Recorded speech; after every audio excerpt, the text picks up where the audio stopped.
If you won't listen, then get out. You're not staying here anymore. His voice cracked through the kitchen like thunder. For a second, I thought I'd misheard. But when I turned, there he was, my son, my only son, glaring at me with eyes that no longer looked like his father's. The plate I was washing slipped from my hand and shattered in the sink, but neither of us moved. The only sound left was the faint ticking of the old clock on the wall. The smell of roasted chicken still hung in the air. But the warmth that usually filled this house had vanished. He stood at the doorway, fists clenched, chest heaving, while I stood by the sink, my hands still wet, trembling just slightly. I opened my mouth to speak, but nothing came out.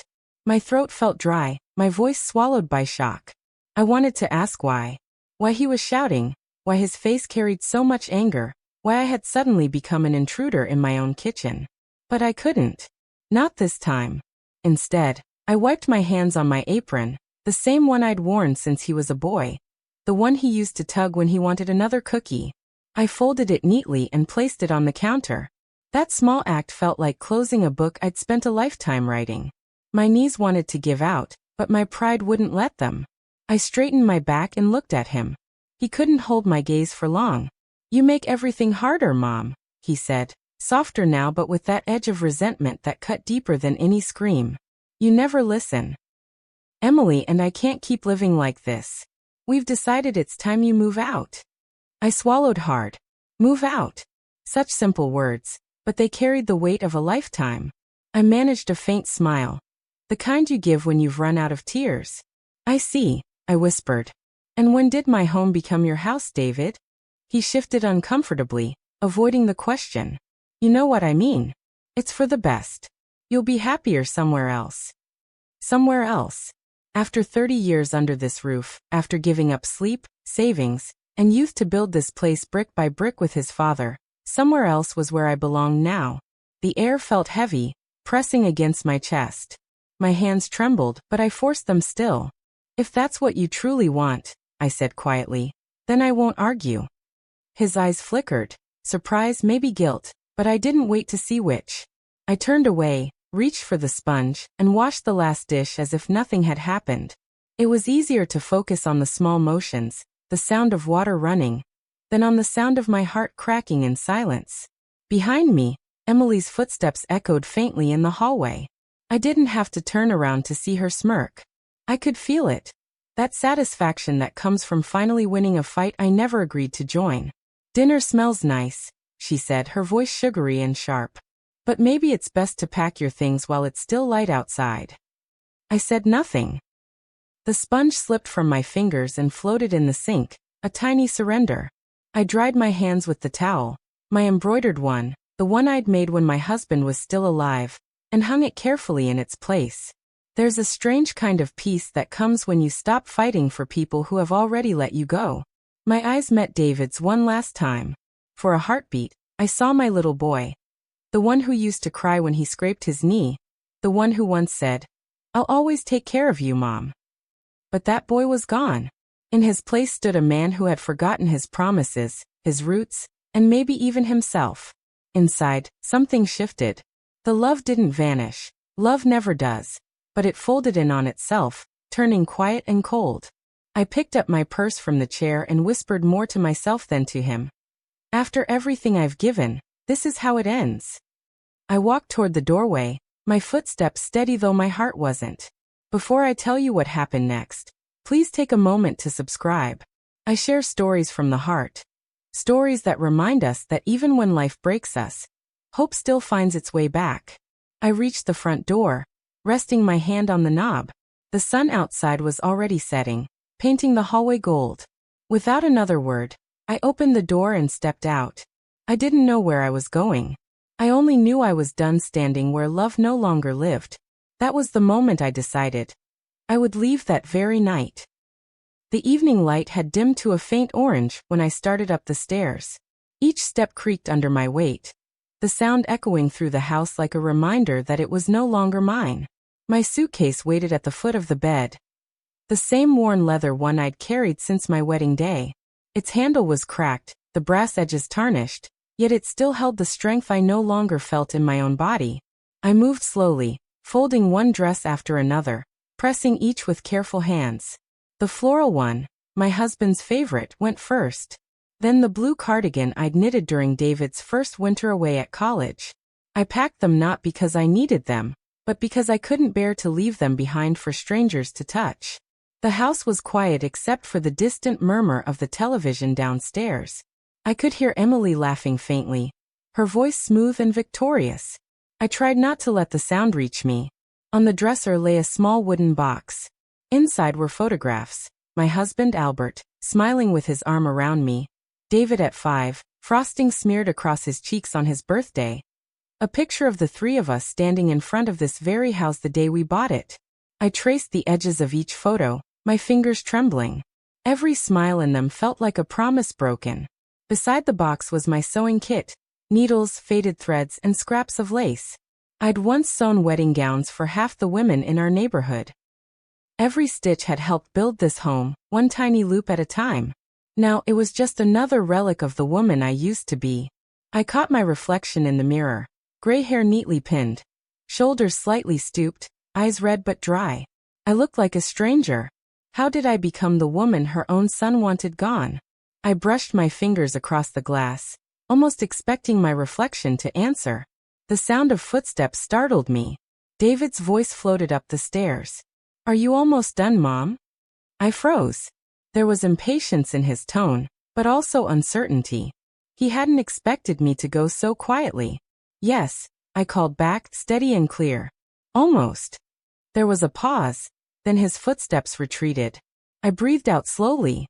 When the suitcase was full, I zipped it closed and sat beside it on the bed. For a long time, I just listened, to the faint ticking of the clock, to the wind against the window, to my own heart refusing to stop aching. The truth settled like dust. I was leaving not just my house, but the life I had built around others. I stood, took one last look around the small room that had been reduced to my corner of existence. A room barely large enough for a single bed, a sewing table and a dresser. The curtains fluttered slightly in the evening breeze. And for a moment I imagined Albert standing there, smiling his soft, knowing smile. "Don't let them see you break, Catherine." His voice in my mind was gentle but firm. I nodded, whispering, "I won't." Carrying the suitcase downstairs was harder than I expected. The house felt larger now, emptier, like it was already trying to erase me. At the bottom of the stairs, David stood awkwardly near the doorway, arms crossed. He didn't look at me. Emily leaned against the wall, scrolling through her phone as if this were just another dull errand. "I'll call someone to drive you," David muttered. "No need," I said softly. "I'll manage." He frowned, perhaps realizing that the woman he'd just thrown out didn't need his arrangements. I walked past him, suitcase in hand, and reached for the doorknob. "Mom," he said suddenly. I turned. His expression faltered for the briefest moment, guilt flickering behind his eyes. "You don't have to make this harder than it is." I gave him a small, tired smile. "I'm not the one making it hard, David. But one day, you'll understand." The air outside was cool, the last rays of sunlight stretching across the yard. I set my suitcase on the porch step and looked back at the house, the windows glowing faintly from inside, the home I'd built from nothing. For a second, I almost expected him to call me back. But the door closed instead, and the click of the lock sounded like a final goodbye. I took a deep breath, clutching the suitcase handle. My heart was pounding so loudly I could hear it in my ears. I had no plan, no destination. Just the road and the night ahead. Then headlights. A sleek black limousine slowed as it approached the curb. Its windows were tinted, its engine quiet but commanding. I frowned, certain it had taken a wrong turn. But when it stopped directly in front of me, my breath caught. The driver stepped out, tall, dressed in a dark suit, his shoes glinting under the porch light. He walked around to the back door and opened it slowly, respectfully. "Mrs. Catherine?" he asked, his voice calm and polite. I hesitated. "Yes, that's me. Mr. Hensley sent me," he said. "He asked that I bring you to him immediately." My pulse quickened. Mr. Hensley, my husband's old business partner. A name I hadn't heard in years. "To him," I repeated softly. The driver nodded. He said it was urgent. Behind me, the front curtain shifted. I didn't need to look to know David and Emily were watching. Their silhouettes lingered in the window as the driver picked up my suitcase and placed it gently in the trunk. When he opened the door for me, I hesitated for only a moment. Then I stepped inside. As the car began to move, I glanced out the tinted window one last time. David's face had gone pale, his arm around Emily's shoulders, eyes wide with something that looked a lot like regret. The road ahead was dark, but for the first time in years I felt the faintest flicker of light within me, fragile, but growing stronger with every mile the limousine carried me away from the house that no longer felt like home. The hum of the limousine engine was steady, almost hypnotic. As the city lights blurred past my window, I felt my mind slipping backward, sifting through years I thought I'd long buried. The present was too heavy to face all at once, so my heart retreated to the only place it could still breathe, the past. I was 19 when I married Albert. He wasn't rich, but he was kind, the kind of man who believed that hard work and honesty could build a world worth living in. We bought a small sewing machine with our wedding money and turned the back room of our rented apartment into my workshop. That's where it all began, my hands stitching dreams into lace while Albert spent his nights repairing machinery at the docks. We didn't have much, but we had each other, and that made us feel invincible. When David was born, the world seemed to bloom anew. I still remember the way Albert held him, whispering, "He'll be better than us, Catherine. Smarter. Stronger." And I believed it. Every sleepless night and every sacrifice was made with that one promise, that our boy would never struggle the way we did. Albert passed away suddenly when David was 27. A heart attack that came without warning.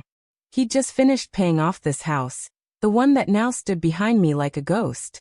I remember the funeral, the quiet after the mourners left, the sharp ache of realizing I had to keep living. I started taking more sewing orders, working 12 hours a day. Each dress I made felt like a prayer stitched in thread. Each coin saved a piece of our future. David moved back home after his father's death. Or at least, that's what he said. "So you won't be alone, Mom." I believed him. At first, it was nice. Dinners together, laughter echoing in the living room again. But soon, I realized something had changed. The man who had promised to take care of me started using words that sounded like kindness, but carried control. "Let me handle the bills, Mom. I know how confusing it all is for you. You don't need to worry about the finances anymore." I thought he was helping. I didn't see that he was taking. When he met Emily, things shifted further. She was beautiful, sharp jawline, colder smile.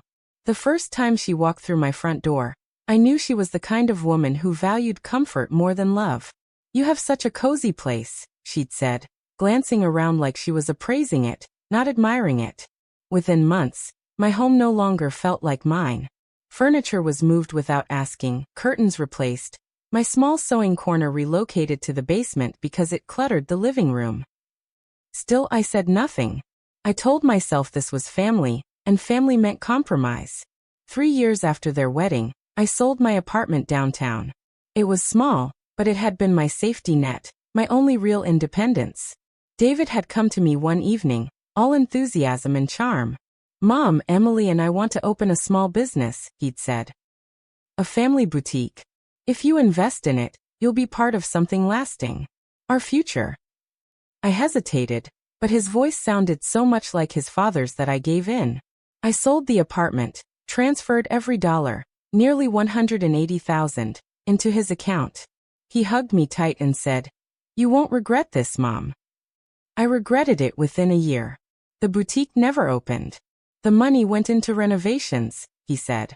Then inventory. Then unexpected costs. Before long, I stopped asking. The house grew quieter, colder.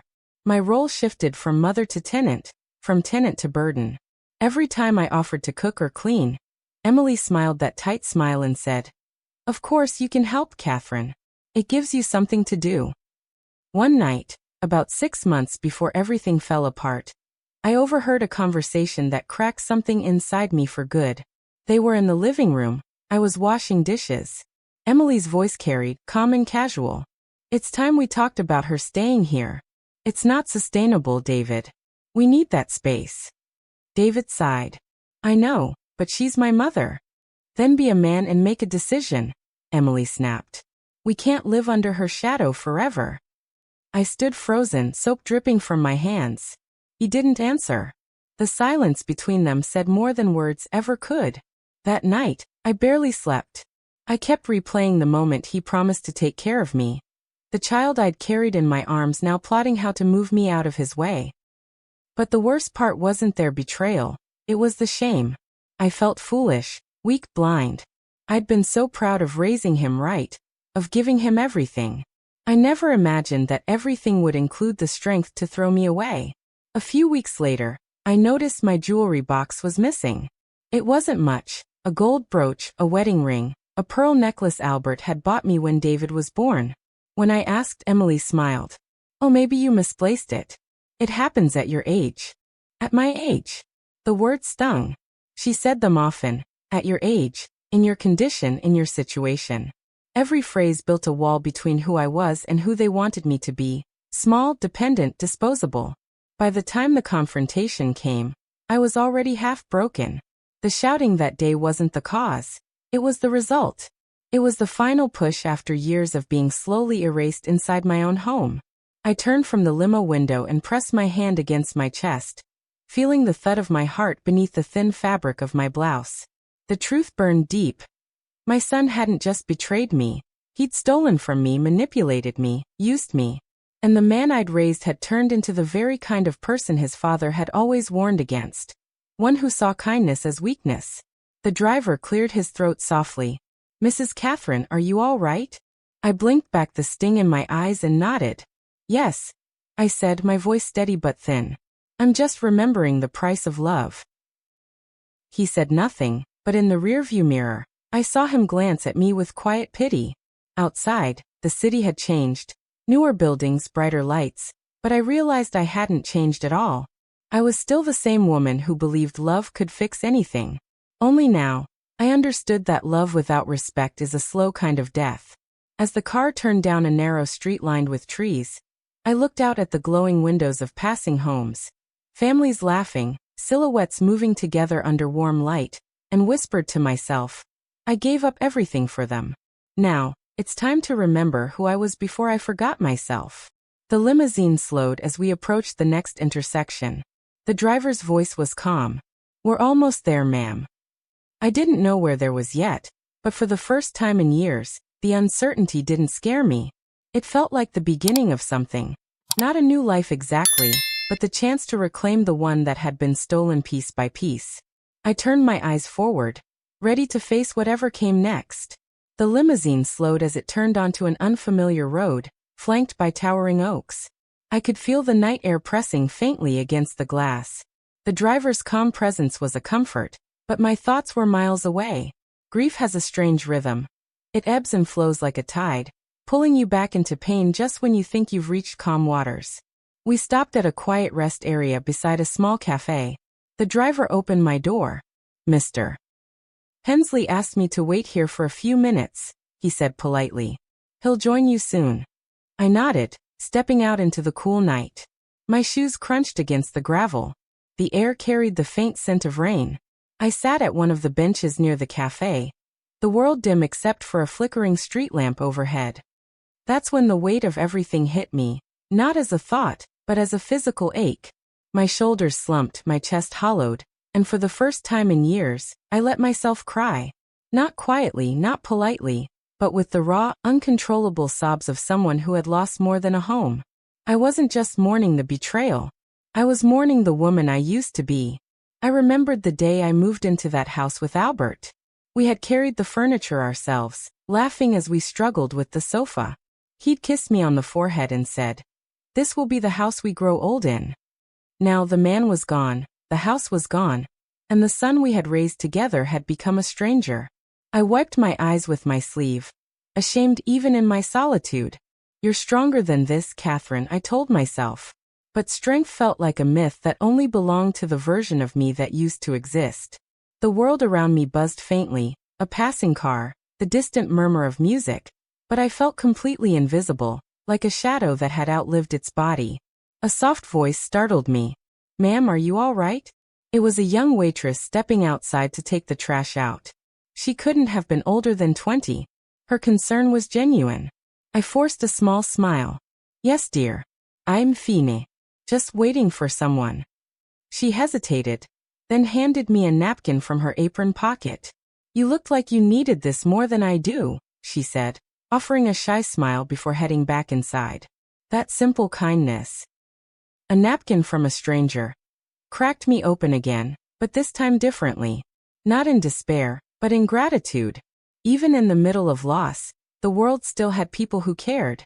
I looked down at the napkin in my hand, blotched from tears, and thought of David. I couldn't understand how kindness could skip a generation like that. How love could twist into entitlement. But I also knew this. I would not let his cruelty define my ending. The door of the cafe opened again. The driver approached and said, "He's ready to see you now." I nodded, standing up, gripping the suitcase handle. My legs felt weak, but I walked forward anyway. As I stepped back toward the car, I caught my reflection in the window. My eyes were red, but behind the grief, there was something else, resolve. The kind that grows when there's nothing left to lose. The ride resumed, and this time, I didn't look back. The streetlights flashed rhythmically through the window, one after another, like a heartbeat guiding me onward. I thought of the phrase Albert used to say whenever times were hard. Storms don't destroy everything, Catherine. Sometimes they just clear the air. The storm in my life had left wreckage, yes, but it had also cleared the illusions I had clung to. I finally saw David and Emily for who they were. And I finally saw myself again. Not as their dependent, not as a burden, but as a woman who had survived too much to surrender now. By the time the limousine turned down the long private drive leading to Mr. Hensley's estate, I felt the ache inside me quieting. The pain was still there, but it no longer ruled me. I whispered softly, almost to the rhythm of the tires against the gravel. No more begging to belong. Not ever again. The car stopped in front of a grand iron gate that opened slowly, revealing a sprawling mansion beyond. The lights glowed warm and golden against the darkness. It felt like another world. One that had been waiting for me to finally arrive. As the car rolled forward, I closed my eyes and drew a long breath. The air smelled of rain-soaked earth and pine, the scent of renewal. Somewhere deep inside, I felt a flicker of strength returning. The kind that comes after breaking. The kind that whispers, "You're still here." For the first time since leaving my house, I no longer felt like a victim of what had been taken. I felt like a survivor of what I'd endured. And as the limousine came to a stop before the grand doors of the mansion, I knew my story wasn't ending tonight. It was only beginning. The limousine eased to a stop before the mansion's grand front steps. The place loomed tall and proud, its white pillars gleaming beneath the soft drizzle. A man in his 60s stepped out from the glow of the entryway. Even in the low light, I recognized him. The silver hair, the square shoulders, the same steady eyes I remembered from decades ago. "Catherine," he said warmly, his voice carrying that rare tone of both authority and affection. "It's really you." I froze. "Harold Hensley," I whispered. "It's been years." He walked toward me and took my trembling hands in his. "Too many. I should have found you sooner." His expression softened as he looked me over, his eyes briefly clouding. "You look tired. Come inside, you're safe here." Safe. The word nearly undid me. I hadn't felt safe in a long time. Inside, the mansion glowed with soft amber light. A fire burned in the hearth, and the smell of cedar filled the air. Everything about the place was warm and deliberate. The kind of comfort built by someone who'd learned to value peace over wealth. I sat on a deep leather sofa while Harold poured tea himself, ignoring the butler who hovered discreetly nearby. "I've followed the news about your husband's passing," he said quietly, "but I never imagined things had gone this far." I stared at my hands, unable to meet his gaze. "You know about David?" He nodded grimly. "I know enough. I was Albert's business partner for nearly 30 years. After he passed, I tried to reach out to settle the estate, but David intercepted the letters. Claimed you'd moved abroad." The words hit like a jolt. "He what?" "I only discovered the truth recently," Harold continued. "One of my attorneys found your name on the property records while tracing a series of suspicious financial transfers. Funds that were supposed to go into a joint trust, the one Albert set up for you, were redirected into an account under David's name. My breath caught. He stole my husband's trust? Yes, Harold said firmly. Every penny. Nearly 200,000. Withdrawn over 3 years. He forged your consent forms. I sat perfectly still, the sound of the fire crackling filling the silence between us. I wanted to disbelieve him, to cling to the image of my son as the boy who used to hold my hand crossing the street. But the pieces clicked too easily into place. The sudden business venture, the missing jewelry, his growing hostility whenever I asked about finances. Harold leaned forward. I know this is difficult, but I promise you, Catherine, we're going to make this right. Tears welled, but I forced them back. Why now, Harold? Why after all these years? He smiled faintly, a sadness behind it. Because I owed it to Albert. He trusted me to look after his family, if anything happened. And because when I heard what David did, I couldn't let it stand. He handed me a folder from the coffee table. Inside were neatly organized papers, bank statements, property deeds, copies of forged documents with my name scrawled in handwriting that was almost mine. The sight made my stomach turn. This is evidence, Harold said gently. Enough to press criminal charges. The authorities have been notified. They'll move forward once you're ready to make a formal statement. But for tonight, I want you to rest. I sat back, the world tilting. The betrayal felt deeper now, layered not just with emotional cruelty, but with criminal deceit. My son hadn't merely broken my heart. He had built his comfort on my husband's legacy and my trust. I never wanted this to turn into a war, I murmured. I just wanted a family. Harold nodded. You deserved one. But people who take advantage of love like that, they always think they'll never be caught. He hesitated before continuing. There's more. When Albert and I finalized the company's sale 15 years ago, a clause guaranteed lifetime dividends to both partners' spouses. David never claimed those on your behalf. They've accumulated interest. You're entitled to every cent. My mind spun. How much? He met my eyes. Enough to start over, comfortably. I looked into the fire, its orange glow flickering across the surface of my tea. My life had been dismantled in pieces, and now piece by piece, it was being handed back to me. Harold rose and placed a gentle hand on my shoulder. Tomorrow morning my attorney will meet with you to go over everything. You'll have protection, Catherine, legal and personal. But for now, I insist you stay here. The guest room's ready. For a moment, I hesitated. I don't want to be a burden. He smiled. You could never be. That night, as I lay in the soft bed upstairs, I couldn't sleep. My mind replayed every moment of the past few years.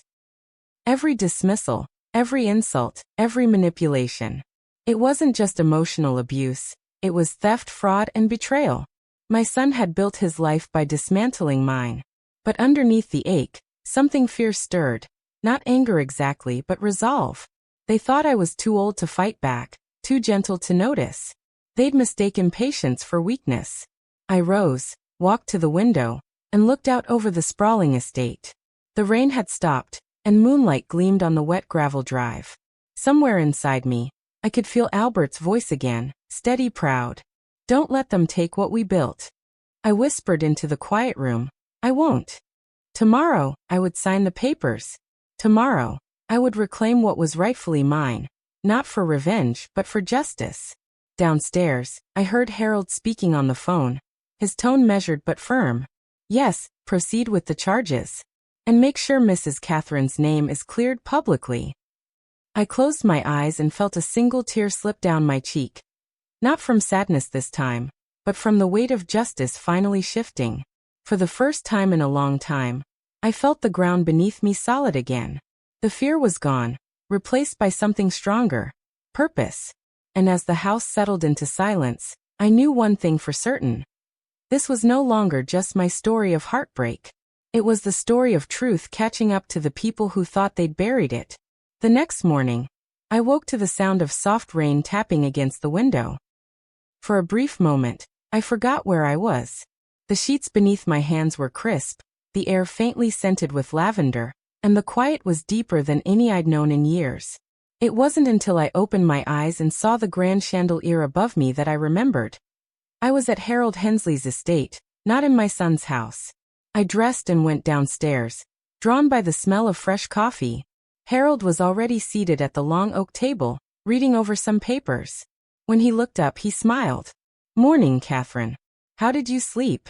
"Better than I expected," I said truthfully. He poured a second cup of coffee and slid it toward me.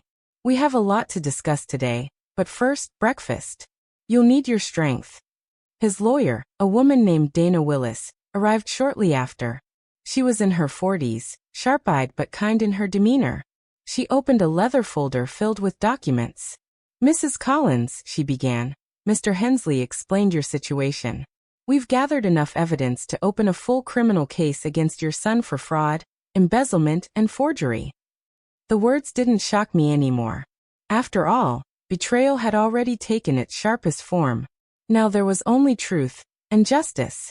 Dana continued, "We've also recovered your legal entitlement to your late husband's partnership dividends.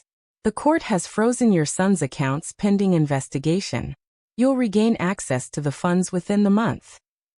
I sat perfectly still, letting her words sink in. The past years of being silenced, ignored, and dismissed began to unravel inside me like a knot loosening. For the first time, my voice mattered again. Harold leaned back, watching me closely. "You don't have to face him if you don't want to. My team can handle everything." I shook my head slowly. "No. I need to see him. Not to fight, but to end it properly." Dana hesitated. "That's understandable, but please be careful. He's already under scrutiny. There's a lot of anger, and guilt often makes people unpredictable." "I understand," I said. "But he needs to look me in the eye when the truth comes out." By afternoon, the meeting was arranged at a neutral site, the local sheriff's office, where financial crimes were processed. When I arrived, David was already there. He looked smaller than I remembered, not physically but in presence. The arrogance that once filled a room had vanished, replaced by panic. Emily sat beside him, pale and rigid. When he saw me, he stood abruptly. "Mom, what are you doing here? They said there was some mistake." "There's no mistake," I interrupted, my voice steady. "You forged my signature. You stole from your father's company, from me, and from the trust that was supposed to secure our future." He blanched, eyes darting toward the officers in the room. "I didn't steal anything. I was just trying to." "Trying to what?" I asked softly. "Replace honesty with greed? You told me I was a burden while living off the money your father and I bled for." Emily tried to interject. "It wasn't like that." I turned my gaze on her, cold and unwavering. "You've both said enough." The officer handed David a document outlining the charges. His hands trembled as he skimmed the paper. "Mom, please. You can stop this. Just tell them." "I already did," I said. "I told them the truth." There was no satisfaction in watching his composure crumble. Only a quiet finality. The boy I had raised was gone long before this day. This was simply the closing act. When the officers escorted them out for further questioning, Harold placed a reassuring hand on my shoulder. "You did the right thing." I nodded, though the victory felt heavy. "Justice doesn't feel the way I imagined," I said softly. "It doesn't heal you. It just stops the bleeding." He looked at me for a long moment before saying, "Stopping the bleeding is how healing begins." Over the next few weeks, the investigation moved quickly. Every forged document, every false transaction, all of it surfaced. The court ordered restitution of the stolen funds, and the return of my jewelry, which police later recovered from a pawn shop under Emily's name. Their house went up for sale to cover the debt. I never attended the hearings. I didn't need to. The truth had its own voice now, louder than any accusation I could make. Instead, I focused on rebuilding. Harold helped me open a small account in my own name, one only I controlled. Dana handled the legal transfers, ensuring my financial independence. For the first time since Albert's passing, I wasn't afraid to check the mail or answer the phone. One morning, as we reviewed the final paperwork, Harold said quietly, "You could stay here as long as you like, Catherine. This place has more rooms than I'll ever use." I smiled. "Thank you, Harold. But I think I need to find my own place again. I've lived in other people's shadows long enough." He respected that. Within 2 weeks, I had moved into a small stone cottage on the edge of town, modest but peaceful. The front porch overlooked a meadow that bloomed wild in spring. I furnished it simply, with pieces that reminded me of home without the memories that hurt. One afternoon, as I unpacked the last of my boxes, a delivery arrived. A restored sewing machine, gleaming like new. A note rested on top. For the hands that never stopped creating beauty, Harold. Tears blurred my vision as I ran my hand across the polished metal. I hadn't sewn in years, but that night, I sat at the table and began stitching again. Not for income, not for duty, but for peace. Weeks passed quietly. The trial ended with David's conviction for fraud and embezzlement, though his sentence was lenient due to a plea agreement. I didn't rejoice. I simply felt closure. One evening, as I was watering the flowers by my window, a knock came at the door. When I opened it, David stood there, thinner, older, humbled. He looked down, unable to meet my eyes. "I wanted to see you," he said quietly. "To say I'm sorry." I didn't speak. He took a deep breath. "I lost everything, Mom. The house, the money. Emily left. But I don't blame anyone but myself. I just needed you to know that." I studied him. Not with bitterness, but with the distant compassion one feels for a stranger's misfortune. "You took what didn't belong to you, David. Not just money, trust, love, peace. But maybe losing everything is the only way you'll learn what truly matters." He nodded, tears welling. "Do you think you'll ever forgive me?" I paused. "Forgiveness isn't forgetting, David. It's deciding that your pain won't own me anymore. I already made that choice." He lowered his head, nodded once, and left. I closed the door gently behind him, the sound echoing through the quiet cottage. Outside, the rain began to fall again, light, cleansing, endless. I stood by the window, watching the drops streak across the glass, and whispered, "Justice served, peace reclaimed." That night, I slept without dreams. Months passed. The seasons changed, and with them, so did I. My days began to fill with the quiet rhythm of normal life, the kind I once took for granted. Morning sunlight filtered through the lace curtains of my new cottage. Birds sang in the hedges, and I found myself breathing without the heaviness that had haunted me for so long. The small garden out front became my refuge. I spent hours there, planting marigolds, trimming roses, and watching life bloom again under my hands. The same hands that had once trembled in fear now shaped beauty out of the earth.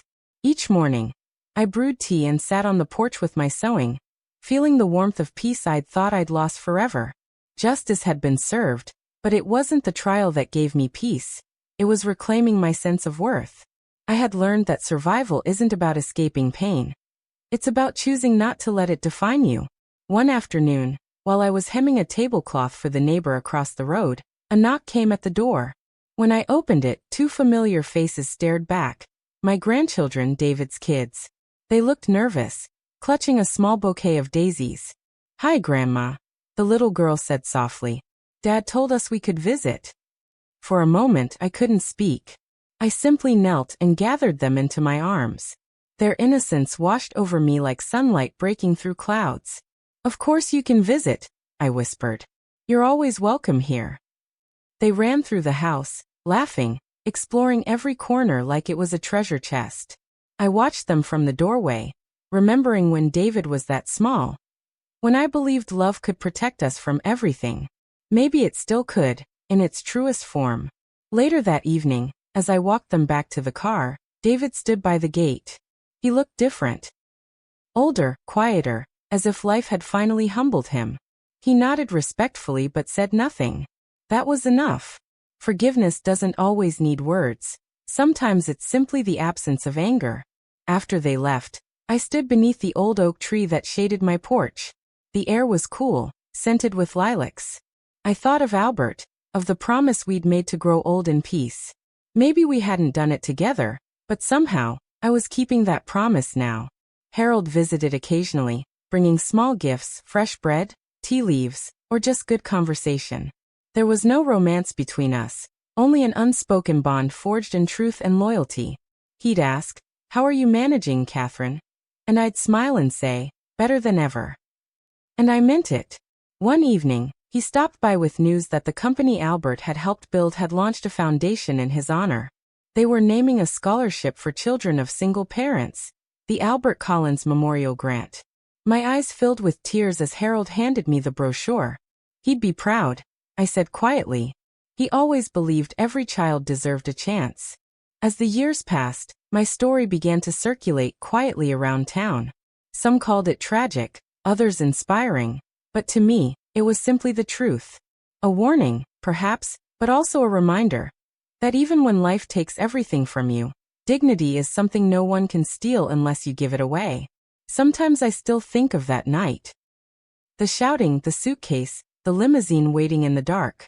It feels like another lifetime. The pain has faded into something softer, like an old scar that reminds you how strong you've become. One morning, while sipping tea on the porch, a neighbor asked me how I found the strength to start over. I smiled and said, strength doesn't come all at once. It grows quietly, every time you choose not to give up. And that's what I've done. Chosen to live, chosen to forgive, chosen to move forward. If you've listened this far, thank you, truly.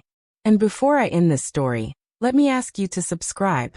I share true stories like mine, stories of survival, courage, and second chances. Because if my story has taught me anything, it's that even the deepest wounds can heal when you believe you still have something worth living for. I looked out across the garden one last time as the sun dipped low, painting everything gold. They thought they broke me, I whispered to the quiet evening air, but they only set me free. And with that, I took another sip of tea, closed my eyes, and let peace, real peace, finally settle where pain once lived.